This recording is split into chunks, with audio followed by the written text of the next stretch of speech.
दर्शकों को स्वागत है आपका विधि संचर न्यूज में। मैं हूं कृष्णकांत से घरी। अब देखते हैं दिन भर की खास खबरें।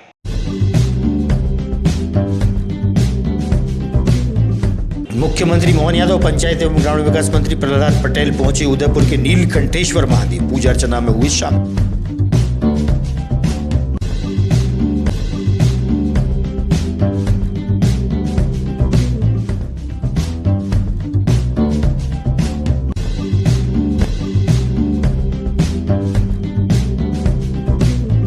उदयगिरी में अनुभूति कार्यक्रम का हुआ आयोजन। स्कूली विद्यार्थियों के साथ वन विभाग और इको सेंटर की टीम रही मौजूद।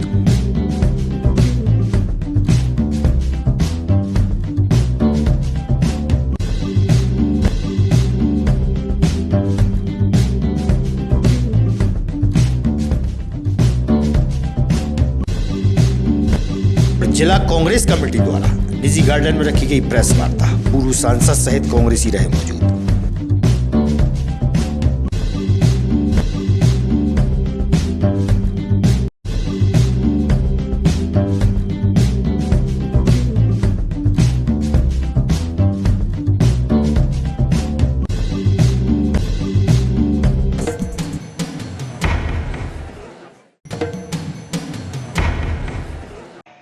अब खबर विस्तार से। वन विभाग और इको सेंटर द्वारा उदयगिरी में अनुभूति कार्यक्रम का आयोजन हुआ, जहां स्कूली विद्यार्थियों को पर्यावरण व जंगली जानवरों के बारे में विस्तार से बताया गया। अधिकारियों सहित छात्र छात्राओं से हुई चर्चा।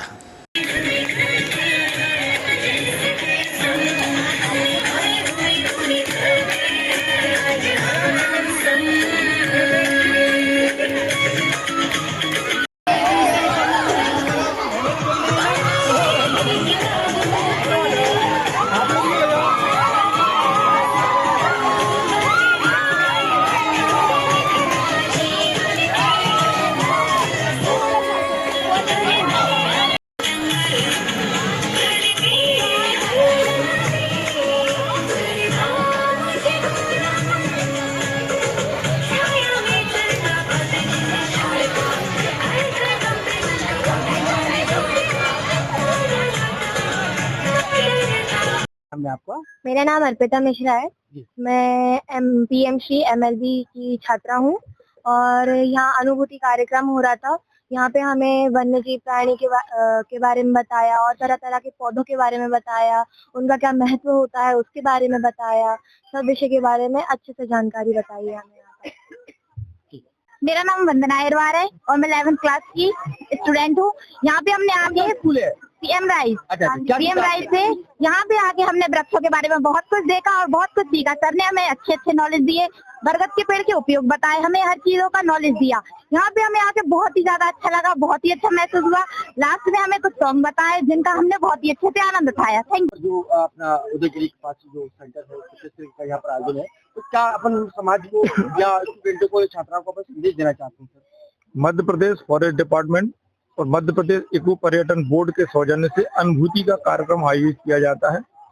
इसका मुख्य उद्देश्य ये है कि बच्चों को प्रकृति संरक्षण के बारे में बताएं कि प्रकृति का संरक्षण जरूरी क्यों है।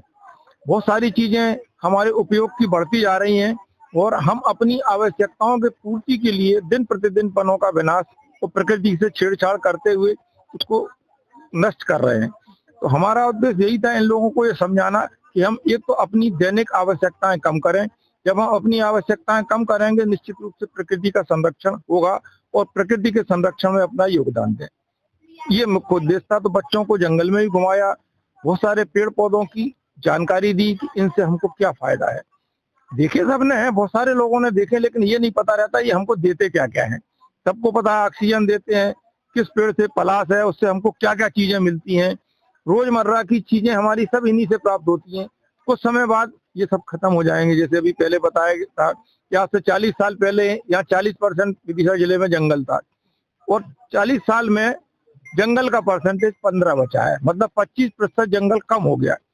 यदि इसी प्रकार से विनाश होता रहा, हम अपनी आवश्यकताओं को बढ़ाते रहे, तो कुछ समय बाद जंगल ये भी नहीं बचेगा। इसलिए इसका संरक्षण जरूरी है। धन्यवाद। छात्रावास के कर्मचारी के साथ कलेक्टर द्वारा कहे गए कुछ शब्दों का विरोध तेजी से हुआ था। वहीं आज करीब 7 कर्मचारी संगठनों ने कलेक्टर से मुलाकात की और कलेक्टर अंशुल गुप्ता के पक्ष में अपनी बात भी रखी। वहीं कलेक्टर ने भी सोशल मीडिया पर कहे गए शब्दों को लेकर खेद व्यक्त किया था, जिनके समर्थन में कर्मचारी संगठनों ने उनसे मुलाकात की। माननीय कलेक्टर महोदय से आज भेंट हुई है। माननीय कलेक्टर महोदय के भ्रमण के दौरान जो वो घटना घटी उस संबंध में माननीय कलेक्टर महोदय ने अपबीती के कारण जो व्यवस्थाएं देखी उस पर से थोड़ा गलत बोल गए, इसलिए इसके बाद उन्होंने वो अपनी माफी भी मांग ली है। तो हम ज्यादा इस बात को तूल न पकड़ते हुए बात का पतंगा न बना दी, इस बात को यही हम समाप्त करने की बात है। किस तरीके का कौन तूल पकड़ा?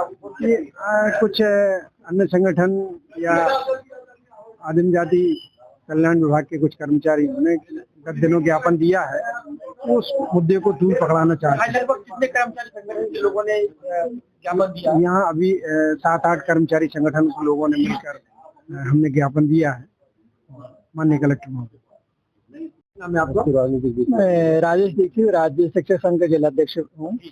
और मेरा कहना है कि जो विगत दिनों जो घटना हुई है तो वो दुर्भाग्यपूर्ण है, लेकिन कलेक्टर साहब द्वारा उस पर खेद व्यक्त किया गया है। तो मैं समझता हूँ सभी कर्मचारी साथियों को उस घटना को आगे नहीं बढ़ाना चाहिए, उसका यहीं पर पटाक्षेप कर देना चाहिए। ग्रीष्मकाल में बेतवा में पानी की कमी के कारण विदिशा की आवाम को पानी की समस्या से जूझना पड़ता था। वहीं नगर पालिका ने करोड़ों रुपए की लागत से डाली जा रही पाइपलाइन के काम में तेजी कर दी है। इस संबंध में नगर पालिका अध्यक्ष प्रतिनिधि राकेश शर्मा व नगर पालिका में इंजीनियर श्री जायसवाल जी से हुई चर्चा।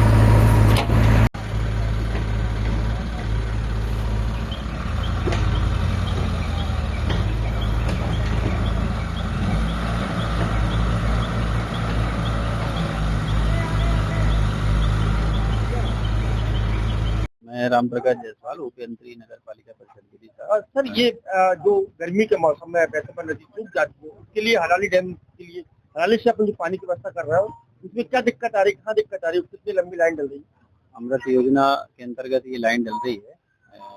ये लगभग 35 किलोमीटर है टोटल इसकी लंबाई फिल्टर प्लांट तक, जिसमें से लगभग 29 किलोमीटर डल चुकी है। 6 किलोमीटर बची है। 3 किलोमीटर अपने NH के पैरेलल है और 3 किलोमीटर MPRDC के पैरेलल है। तो ये दोनों जगह परमिशन के लिए हमने अप्लाई कर दिया है, लेकिन अभी परमिशन नहीं मिलने के कारण वो अभी काम रुका हुआ है। लगभग कितने रुपए की लागत से लाइन का कार्य होगा? ये लगभग 54 करोड़ की है। तो क्या उम्मीद किया है इस बार गर्मी में पानी की व्यवस्था हो जाएगी? हाँ, गर्मी के पहले चांसेस है कि लाइन डल जाएगी हमारी। सूख जाती है, ऐसे पानी की कमी होती है, जो लाइन बिछाई जा रही है कंप्लीट हो जाएगी। इस बार जो है गर्मी आने से पहले ये पाइपलाइन बिछाने का काम पूरा हो जाएगा और इस बार जो पानी आएगा वो पाइपलाइन से ही आएगा।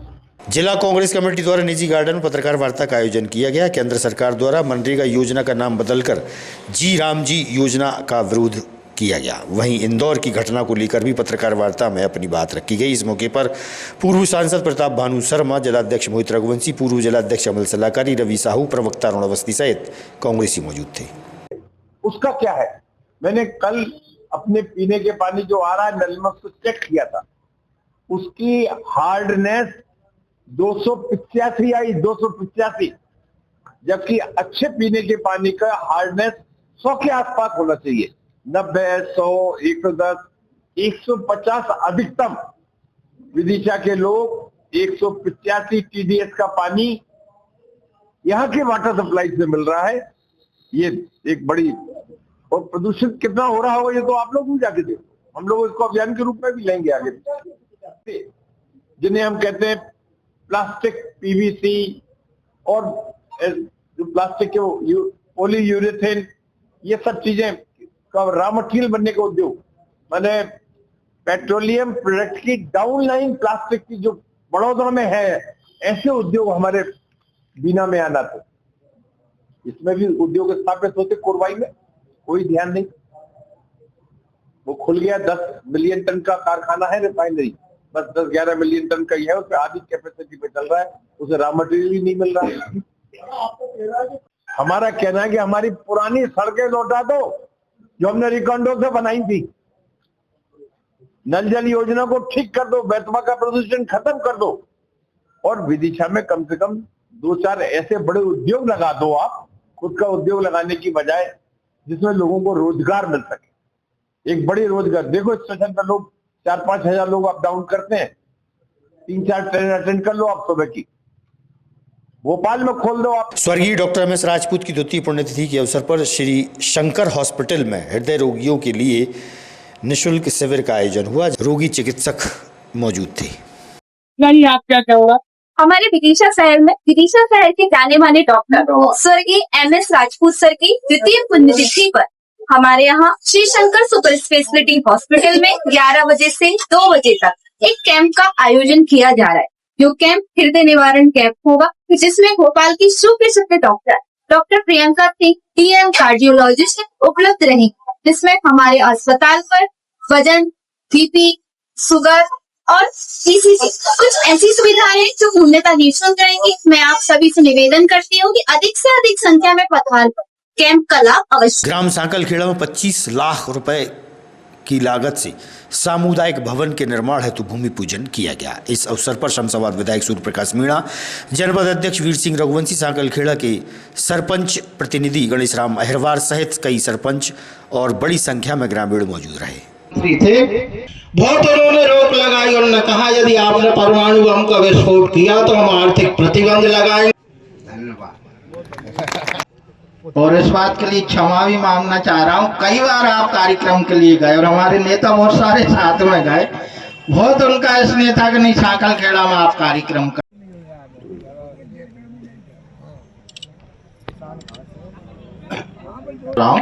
उसको आप संभाल लेना, ठीक है। देखिए, आज 25 लाख रुपए की राशि से बनने वाले सामुदायिक भवन का भूमि पूजन का कार्यक्रम था और ये मेरी विधानसभा में लगभग। स्वाभिमान पर्व के अवसर पर मुख्यमंत्री मोहन यादव, पंचायत एवं ग्रामीण विकास मंत्री प्रहलाद पटेल उदयपुर स्थित नीलकंठेश्वर महादेव की पूजा अर्चना हेतु पहुंचे। मौके पर प्रभारी मंत्री लखन पटेल सहित विधायक गण व पार्टीजन भी मौजूद थे।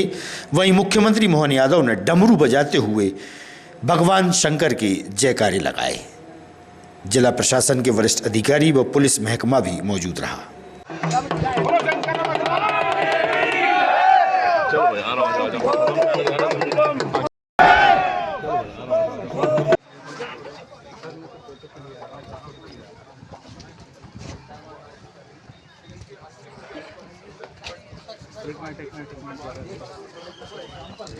भैया लाइन से आओ यार, लाइन में आओ, लाइन में खड़े हैं, लाइन में आओ दादा, मेराड़ी लाइन एक मिनट, एक तरफ ही रहो ना, एक तरफ रहो ना।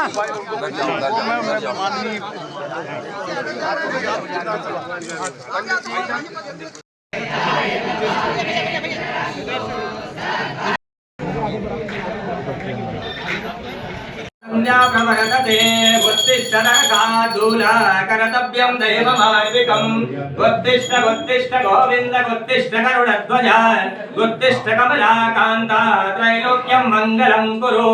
मणिकण्ठेश्वर महादेव की जय, पार्वती मैया की जय।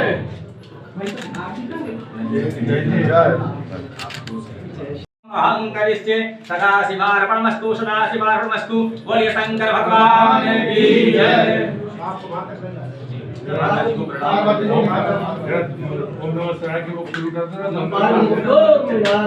शिवाय ओम नमः शिवाय ओम नमः शिवाय ओम नमः शिवाय ओम नमः शिवाय ओम नमः शिवाय ओम नमः। आगामी खबरों के लिए आप देखते रहिएगा विदिशा अंचल न्यूज। हमें दीजिए इजाजत। नमस्कार।